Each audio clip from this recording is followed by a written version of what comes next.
Ito ang pusa na malakas mang-asar. Di ba ang lakas ng trip mang istorbo? Sarap niyang painumin ng sleeping tablet.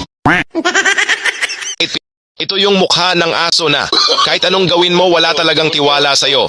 Yung tipong kahit pinakain mo na siya, pinaliguan, binihisan, pinulbuhan o kahit sinipilyuhan pa nga, duda pa rin sa'yo.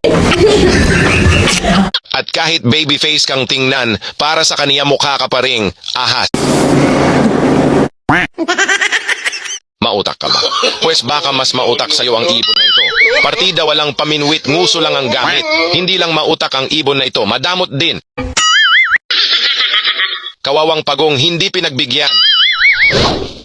O diba? Tingnan mo inggit pa yung isa. Siya itong mahaba ang liig, siya pa itong tamad manghuli, gusto lang mang-agaw pa.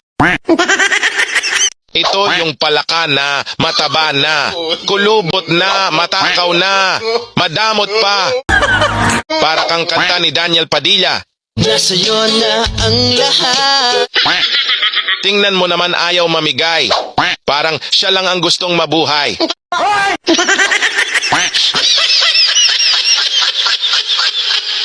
Kita mo, kahit sa bunganga na ng iba ang pagkain, gusto niya pa ring kunin.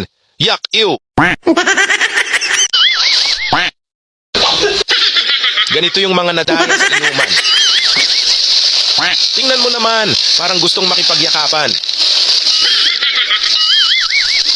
Or masyado siyang defensive kasi akala niya marami siyang kalaban. Parang gustong niyang yakapin ang mundo. Alam ko na ang gamot sa'yo. Yakapso ni misis mo.